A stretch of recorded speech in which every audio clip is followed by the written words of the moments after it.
बिस्मिल्लाहिर्रहमानिर्रहीम स्टूडेंट्स। अच्छा, आज हमारा 19 लेक्चर स्टार्ट हो रहा है। इस वीक का लास्ट लेक्चर होगा। अच्छा, इसमें हम लोग इसकी और मज़ीद इंटीग्रेशन की हम लोग एप्लीकेशन को डिस्कस करेंगे। ठीक है, जैसे लास्ट टाइम हमने दो बातें, पहले इनडेफिनेट इंटीग्रल को किया, फिर डेफिनेट को किया, फिर डेफिनेट के बाद आज हम इसकी मज़ीद एक्सटेंशन जो होती है कि हम कहते हैं कि जो डबल इंटीग्रल और ट्रिपल इंटीग्रल, ठीक है, जो कि आपको पता है कि इस फॉर्म के हमारे पास होते हैं। ये वाली चीज़ कि जी डबल इंटीग्रल के इस चीज़ को हम लोग कैसे सोल्व करेंगे। ठीक है, इसको सोल्व करने का मैं मेथड आपको बता दूंगा। फिर इसके बाद ट्रिपल का सेम ऐसे ही होगा, सिर्फ एक इधर इंटीग्रल ज़्यादा आ जाएगा और इधर एक वेरिएबल ज़्यादा आ जाएगा। तो ट्रिपल जो होगा इंटीग्रल वो आपने खुद ही करना है, उसको ना मैं आपको असाइनमेंट दूंगा कुछ क्वेश्चंस की। ठीक है, तो डबल इंटीग्रल का हम लोग डिस्कस करते हैं, या डबल या ट्रिपल जितने भी इंटीग्रल हो हम उसको कैसे सोल्व कर सकते हैं। ठीक है, तो सबसे पहले तो आपको पता है कि मैथमेटिक का जो आपने इंस्टॉल किया उसको ओपन करें। ठीक है, ओपन करने के बाद इधर से आप पैलेट्स में जाके अपने ये सिंबल ओपन कर लें। सिंबल ओपन करने के बाद इधर से आप इसका साइज़ भी इंक्रीज़ कर लें। ठीक हो गया जी। अच्छा, अब मैं लिखना चाह रहा हूँ कि जी डबल इंटीग्रल को कैसे सोल्व करेंगे। तो सबसे पहले तो वही कि जी आई इंटीग्रेट को ही मैं लिख के चल रहा हूँ। तो देखो, इंटीग्रेट पे क्लिक कर दिया, इधर लिख दी ब्रैकेट और इधर ये ब्रैकेट इधर के। अब आप नोट करें कि इसमें ये पहला बॉक्स था जी इनडेफिनेट इंटीग्रल के लिए, दूसरा बॉक्स था डेफिनेट इंटीग्रल के लिए। ठीक हो गया। अब हम चलते हैं थर्ड बॉक्स के ऊपर। ये जो थर्ड वाला बॉक्स है, इसमें उसने नीचे लिखा भी हुआ है कि गिव्स द मल्टीपल इंटीग्रल। ठीक है, इसका मतलब पता क्या है कि मल्टीपल इंटीग्रल में क्या आ जाएगा, डबल ट्रिपल जितने भी होंगे। तो आपने क्या करना है, आप डबल या ट्रिपल के लिए ये मल्टीपल इंटीग्रल में जाके इधर आपने क्लिक कर देना। जब इधर आपने क्लिक किया तो देखिए आपके पास ये सारा कुछ आ जाएगा। ठीक है, अब आपने क्या करना है, मैं इसी क्वेश्चन को सोल्व कर रहा हूँ, ये जो मेरे पास था। ठीक है, तो इसी क्वेश्चन को मैं सोल्व करता हूँ। तो देखिए हम लोग इसको कैसे लिखेंगे। तो सबसे पहले तो इधर मैं फंक्शन लिख रहा हूँ कि जी 100 माइनस पास था 6x² y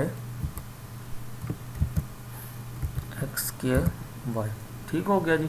इधर आप लोग लिख दें जी विद रिस्पेक्ट टू x।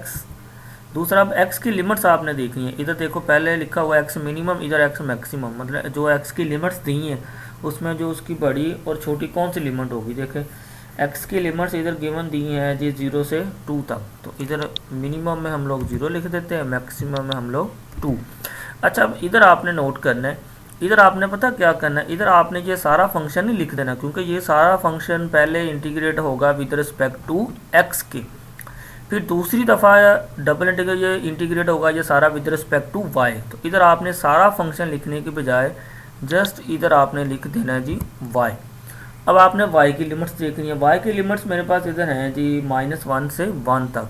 तो छोटी लिमिट -1 है, मैक्सिमम लिमिट 1 है। तो इधर आपने इसको लिख देना। अब दोबारा नोट कर लें, ये मैंने फंक्शन लिख दिया, ये x की लिमिट है 0 से 2 तक जा रही है, ये फिर dy y की लिमिट से -1 से 1 की तरफ। दूसरी बार मैं बता रहा हूँ कि ये सारा फंक्शन इधर नहीं लिखना आपने, इधर जस्ट आपने क्या लिख देना y। इसका मतलब ये होगा कि ये सारा पहले इंटीग्रेट करेगा विद रिस्पेक्ट टू x, फिर जो आंसर आएगा वो y में रह जाएगा और फिर आप वो उसको इंटीग्रेट कर देगा इधर y की फॉर्म में।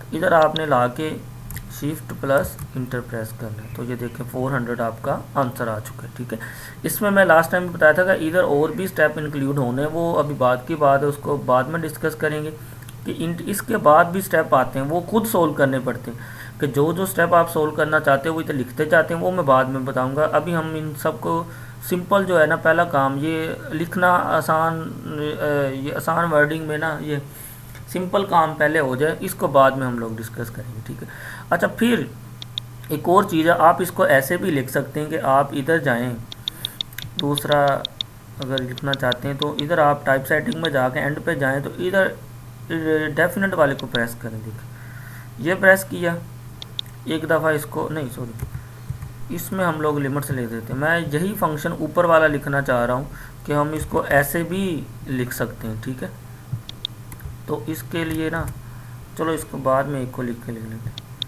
पहले ये ले लिया। अब इधर मैं लिख देता हूँ फंक्शन में, चलो यही ले लेता हूँ, इधर से कॉपी कर लिया फंक्शन, ये कॉपी करके इधर जी फंक्शन लिख दिया, ठीक है जी। अच्छा अब इधर ब्रैकेट्स भी डाल देते हैं हम लोग, ये ब्रैकेट्स भी हो गई। अच्छा जी अब इधर मैं लिख देता हूँ जी कि x की लिमिट्स, अगर पहले x लिखना है तो -1 से 1।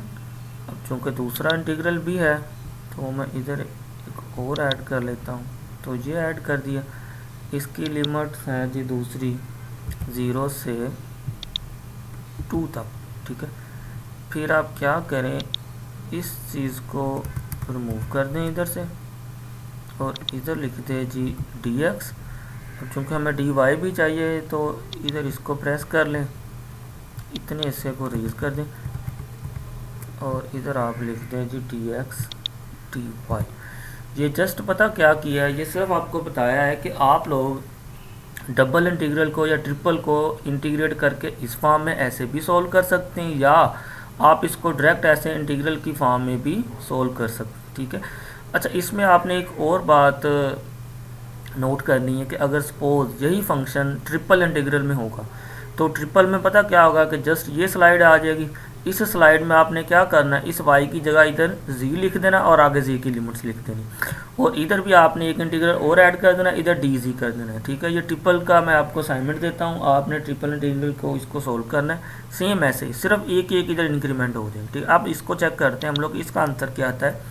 तो देखिए शिफ्ट प्लस इंटर किया, देखिए 400, ठीक है। कि मतलब आप दोनों वे से मैंने बता दिया कि आप चाहे जिस स्टूडेंट को ये आसान लगता है वो ये लिख ले, जिसको ये आसान लगता है वो ये लिख ले, लेकिन मोस्टली स्टूडेंट को ये आसान लगता होगा क्योंकि ये क्लियर पिक्चर नज़र आती है एक चीज़ की कि ये चीज़ है, ये थोड़ा सा उसकी प्रोग्रामिंग टाइप हो जाती है कि इसकी प्रोग्रामिंग करनी पड़ती है। तो ये हो सकता है आप लोगों को थोड़ा सा मुश्किल लगे, लेकिन आप क्या कर लो, आप ऐसे लिख लो अगर ये आपको ज़्यादा अंडरस्टैंड हो रहा है, ठीक है। तो इसको आप करें सोल्व, इसकी प्रैक्टिस करें, मैं इसकी एग्जांपल्स आपको असाइनमेंट्स के तौर पे देता हूँ। तो नेक्स्ट मज़ीद इंटीग्रेशन की जो टाइप्स है, मतलब इंटीग्रेशन बाय पार्ट्स होगा, वो हम लोग मज़ीद नेक्स्ट उसको डिस्कस करेंगे, ठीक है। तो आप इसकी प्रैक्टिस कीजिए, ठीक है, और इसको सोल्व करके देखें कि आंसर वेरीफाई आप खुद ही कर लिया करें। देखिए आप कोई भी एग्जाम्पल लेते हैं नेट से, आप कोई भी एग्जाम्पल ले लें, आप उसके आंसर खुद ही आप वेरीफाई कर सकते हैं, ठीक है।